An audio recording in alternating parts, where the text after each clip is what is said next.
Díobh go léir tá sé go hálainn bheith libh inniu. Is mu sem Maebh nealún agus inniu bháilm leirt le faoi cuid is na bailí go dreasnaín sláinte agus an timplacht a chéile.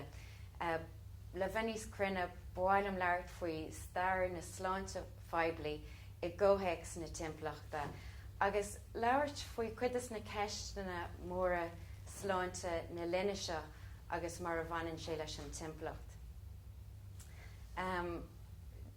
Fáiltín rifar geisnaí ag go deireadh chuma, ach tus mé amach dúirt le rubbug fuaim féin. Is as Kildare dom ach bhainann mu scéil le Polasaí, Belfirste, Santiago de Chile, Londain agus an Ind.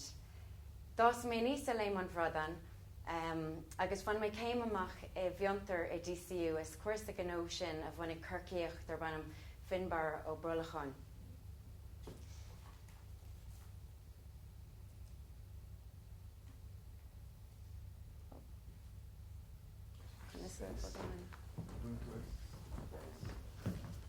So cá mé gábhlín mar bhainisteoir radio na lifa siomúid le searní bheoláin ar chréaltar dar chuid agus dream ó first na Gaeilge seolú logo nua radio na lifa I 2006 massam. Agus fug mé ó sin go Belfirste chun fólam faoi chuirsaí léirú telefíse. I 2008 thug mé aig ar bhearcá Haas, agus cá mé 3 a taistil timpeall na Argentina, an Chile, Bolivia agus Peru. Agus mar a Thorlín casúarm lad ón Chile, agus cá mé gábhlín go le ina dhé sin ag taistil siar agus iníor ó Polasaí go Santiago de Chile. Agus bhí mé I Santiago de Chile. Well, is socha gur ann, really. Is I Santiago do réire a d'urbar mar chun síos hóisialta. Bhí mé rudbug níos muile béidir ná roinneann ar an ábhair sin. Ach, is ann gur tarraingt má ord ar ceistení ar nós gillacht de chracan, tábhacht de chlucht, aber an as slucht orapach nó slucht dúchasach Mapuche hu. Ceistení ar nós an cultúr machisto, an difriocht idir Severus lucht an Tevris agus na Bochtan. Agus cuasaí timplachta ar bhealach seo Santiago nuair atá brath titceo anús ar an chathair agus seo am an tiala den bhliain nuair atá an spéir gláin. Agus baineann sé sin le cuasaí acmach chomá tá cinál cónaí ar na daoine is bochta thart fan gcathair agus tá cónaí ar daoine níos saibhre sús sna cnic. Agus ar nua dóla mé faoi áireach Pinnaché agus bhí mé instantilí don chritalún mór I 2010 chomá.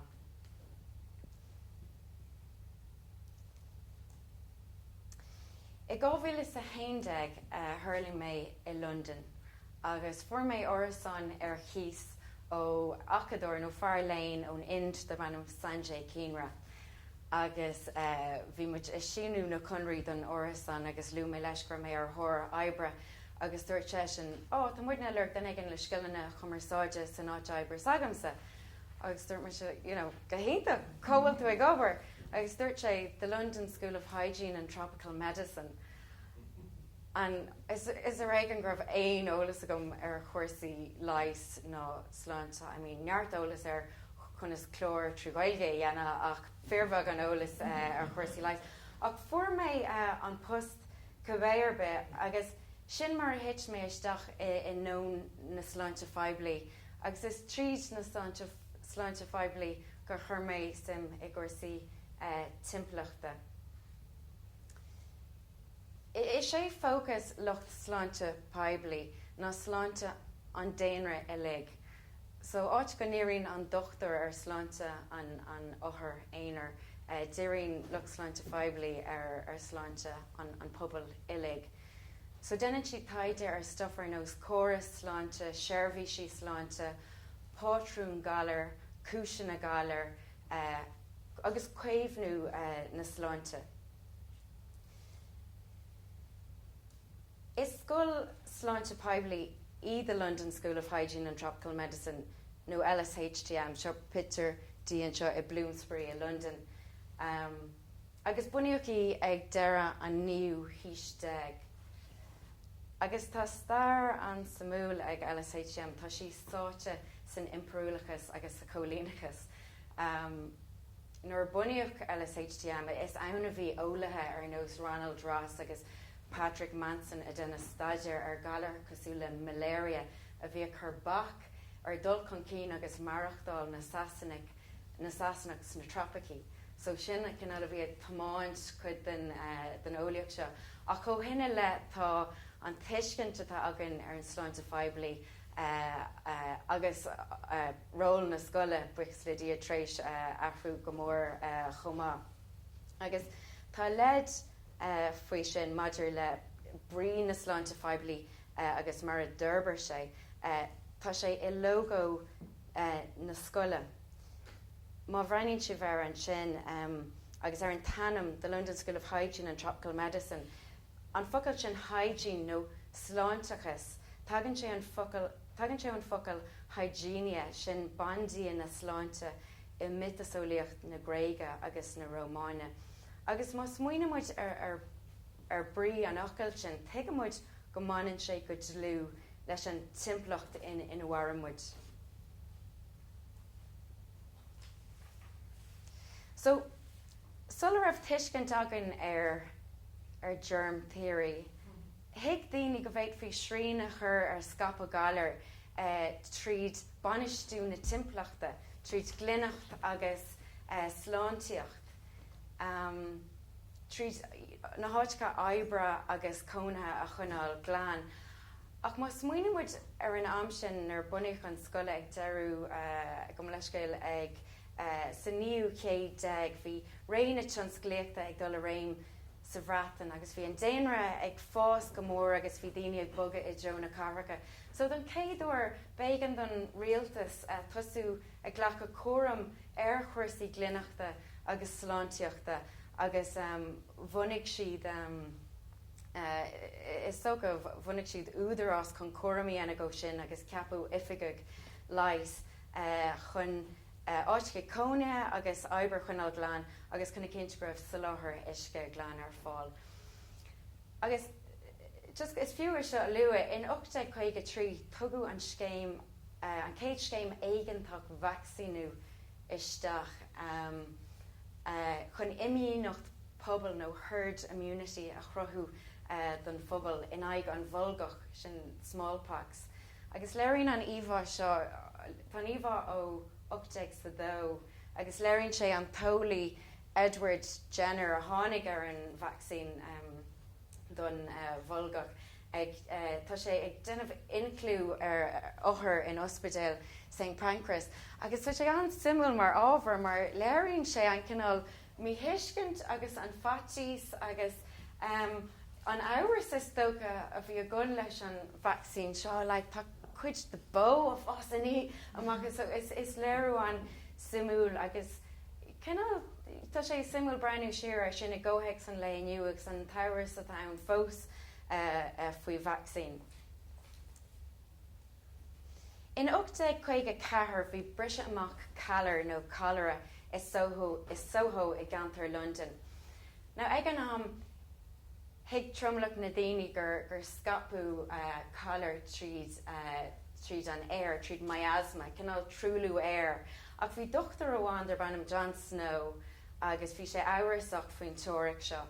Agus nuair bhris nuair bhíon brise seo amach is Soho, thosaigh sé ag córamh agus ag mapáil na básna a bhí a torlú. Agus ón mapa seo bhí sin an a léirú go raibh pátrúnain agus ceangail dadrú agus an ceangail de bhí ann ná tubair isce amháin I gríleoir Soho. Agus bhí sin an áitimh na húdarrás áitiúla an pompa a bhaint agus sin mar chuú siad an lech. Agus siad é an céadúir gur higadar, tuis nach raibh microscóp acu chun a haspáint go raibh an microorganic san éisce. Bhí sé á léirú tríd statisticí agus tríd na na mapi. Ach dá bhór sin tharla ahrí móra sa Córas isce agus drámhíle I Londain agus mar thuir sin tháinig feabhs mór ar Sláinte na Níní. Tá mé gur go sciopí a ra ríte I dúnar deir an UK dearcadh le pastor agus cóg germ theory a léirú. Sé sin gur microorganic onracha sa corp a bacúis le galar in átacha cosúla TB agus calar. Agus chuir sé seo tús le ré an lais saothirlena nó laboratory medicine. Agus ag buinte sin d'aistrigh an béim ó bhainisteú nó bhainisteigh na timplachta go dtí an galar agus an duine hain. Agus chunachas ón am sinna le cinál medicalisation mór sa soci, anam nó galar, diagnosis, taide agus ferbert ar chóir lais cosúla ar obráidí agus drugaí. Agus is soga an tachtarach sa múl faoi seán ar orháin creidú go raibh rochtainna ortha amháin go nádúirtha le stad an duine ach inis braíoch orthú mar tinnis go bhéadfaí agus gur cheart a lais. Now, I leintar a rééis is cinál amlína an seo tá muid a rithríd star na Sláinte Phoiblí. Lór an fiú híis san éarthar go bé ar be dairilinn dulling le cuid mhór na galar in áirithe tríd vaccín agus antimhaithe. Ach ag an am sin chunig muid saisna tinnis nua a tacht chun cín galar ansealacha chronic nó non-communicable diseases cosúla aici, galar chrí agus stroke. Agus ó na hochttóidí a le ach go háire chunig mar rátaí diabetes agus myrtal ag ordú go mór. Agus léiríonn an gras seo cinál rátaí myrtal a measc rá a gohíle sa car deag agus tá sé scanrúil agus fearir níl druga óháin agus níl vaccín agan in aigen na galar seo. Tá dul chun cíná dhéana ó thaobh taide de ach mar dúirt ólaí óháin, you can't treat your way out of cancer. We can't treat our way out of cancer. Glítar lifestyle diseases ar thu seo ach ní anam is anam mí arúnach é seo. Tuis go dogann sé le fios gur cinál faoin duine éonar agus bhfuil réiteach na fhaibe seo agus freigracht ar an duine éonar. Ach léiríonn an taide I léignach mór gur factorí systémacha is mó go gafar doling leclo chun na rátaí seo a laidú. Seachas fócas ar iompar an duine éonar. So le fila ar mar scéil hain just ar fan nóméid, chur me se fum I Londain agus cá mé gábhlín ag obair in LSHTM ar thugra chun nascaní a cruthú idir scolanna Sláinte Phoiblí sa bhreatain agus scolanna Sláinte Phoiblí san Ind. Ceantas na Phoiblína is mó atá san Ind ná bhfuil úlach galar dúbalta acu. Tá rátaí orda galar in átacha cosúla HIV agus malaria agus typhoid acu agus comach céine I measc an mánach ma ach go háir feicimid rátaí na galar ansealacha a dul méid comá. Agus anús ar sin tá infrastructúr Sláinte Phoiblí iontach lag acu comá. So seo mé sé in san Ind agus bhí mé cóisinnant agus anúlach níor héig mé gur cheart na glúna bheith clúdaí agus cumé an agus scirt a gardaach a bh gomach is espras iontach a bhéan agus an obair a dhéanamh ag the PHFI UK consortium an tanam a bhíar ach ní racha mé gomunisteach anach cha mé gábhlín lo agus iní a gábhlín a bhí mé soch sáte in ábhair na Sláinte Phoiblí gur hiig mé gur has bhaim golamon staidir go lán aimsir so thug mé faoi fum máistrucht in LSHTM agus an aim a bhí agam nó hiig mé nach epidemiologist nó statistician mé hasla gweim scéalta an taide a bhí á dhéana in LSHTM agus I réimse na Sláinte Phoiblí a goiteine a chréimhscoile I measc an phobal agus I measc lucht Polasaí. Ar an máistrucht thosa mé léamh faoi New Public Health. glúiseach de tháinig chun cin sna seachtódaí díria go leiscail ar chuthú agus cosint na Sláinte.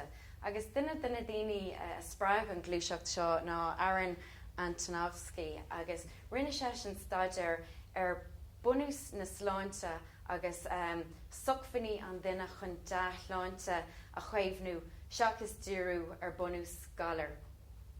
Tá anam ar sin salutogenesis agus tá scéal deas go bunús ag insin lucht Sláinte Phoiblí chun an difriocht idir Córas Sláinte díria ar chuimhnú na Sláinte agus Córas Sláinte díria ar chorlais no treatment. So just intro me go scopi é.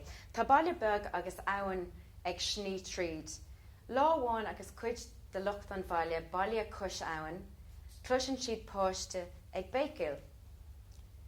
Fecinn siad bucail óg san isce á tharraingt síos fóstra na habhainn. So caitheann fear áitiúil dó a bhúta sí agus léimeann sé isteach san abhainn chun an lead a thartháil. Agus lucht an bhaile ag cheilúra go tobann cloistear go óg eile ag teachtún abhainn agus cailín óg a béicil agus fectorí ag strachad a leor an abhainn. A rís léimeann an fear isteach san abhainn agus tarraingt sé an cailín óg amach. Agus tuirlíonn sé seo a rís go tobann dearcadh agus an cailín tarraingt amach páiste óg a teachta níos fosra na habhainn.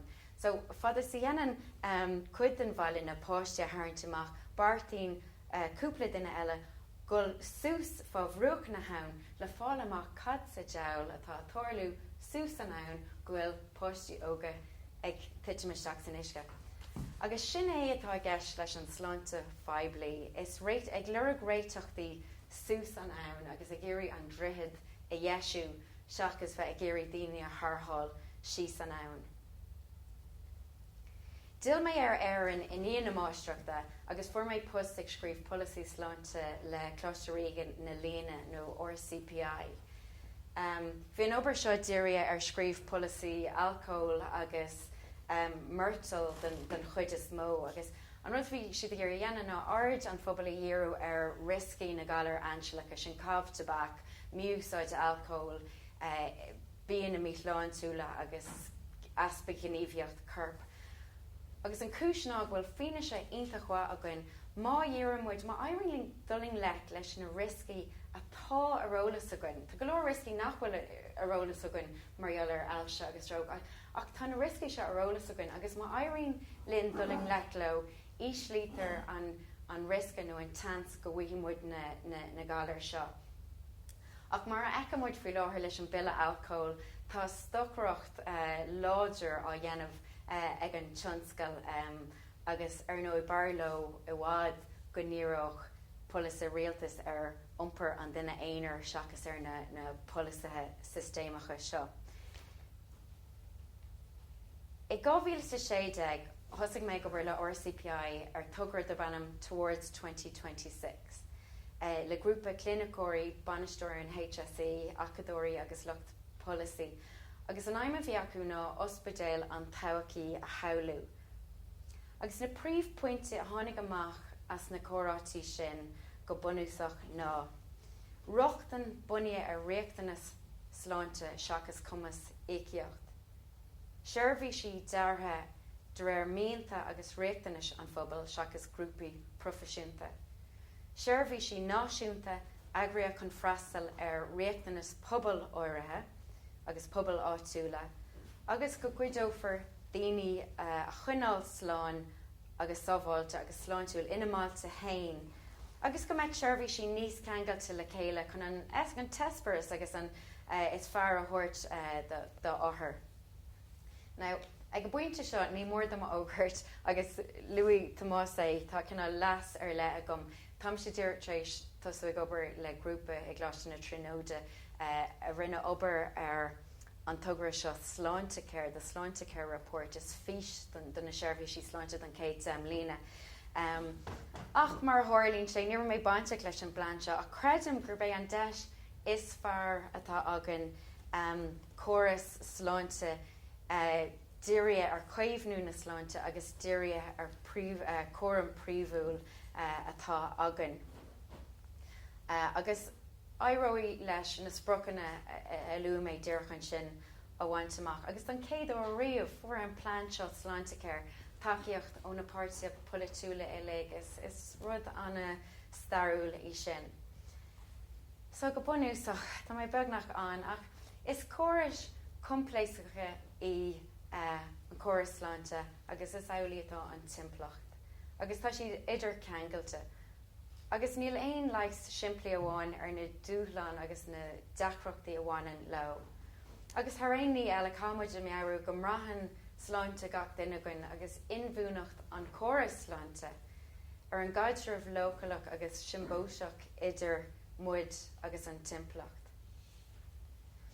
Agus méid go bar towards 2026, chula méid trocht ar córas sláinte atá acu is córas sláinte atá ag pobal dúchasach in Alaska de rannam the Nuka system an tanamatá air. Agus go bunúsach tá sé buine ar cearta féin cinní nó self-determination. Rinne siad ach gom leiscail adjara omláin ar an córas sláinte díria ar an creidirh tá acu agus na nósna atá acu maidir leis an sláinte. So ní dhéanaan siad an idirhealú idir sláinte fisiciúil agus sláinte meabhrach. Agus tá an córas sláinte buine ar an tuiscint tá acu ar an sláinte. Is lo an córas sláinte agus déanann siad an banistíocht air. Agus léironn cá staidir gur jaigh sláinte na naoine as cuimpse ó ghlachadar shelf ar an córas sláinte. So tagan an smaoinemh sin leis an sais teoiric seo community assets approach. Sé sin scileanna agus achfaní an pobal agus cuacht agus saoirse cinteart a pobal go mbeidh sé sin ag pobal chuna gcuid seirbhísí hain a rachtáil. Agus má smaoinemuid ar na dúthláin atá macróin ó thaobh galar anseilecha ar nó dementia san áireamh. Agus beidir go jocí na galar in áta chun cinnaríis má éiríonn na antabhaig níos má éfacht na antabhaig. So cámuid smaoinemh ar an sait córas sláinte is éfachtaí agus is iúnaí dúna. Agus tá neanamuid seo, ordíonn sé roinn ceistena ar nós cad is brí le folána nó well-being, cén tuiscint atá agat ar sin. Maidir le éilehar córas leis, caitheanna nearamuid is leir sin. Cén áit go dairmuid lína maidir le cóir leis, cé bheith tástáil atá cuid. An comhairle is fear ghuairme se riamh na gábhlín ó hen ó Dr. Taithí bhí faiban agam le má bhulig. Agus dúirt sí lam lugad is féidir lam tú a cheo a churráid le indascabí nó péróid agus gach seans go léiróidh sé a lasa nó óthras. A go bunúsach bei airsa préimh na faiba a aimsiú.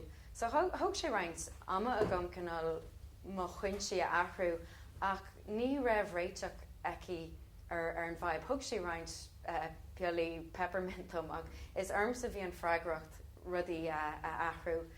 Ba bhrí sin cámuid smaoinemh ar argóid ionchas nó expectations maidir lenar seirbhísí sláinte chuma. Agus sin é gur míle agad.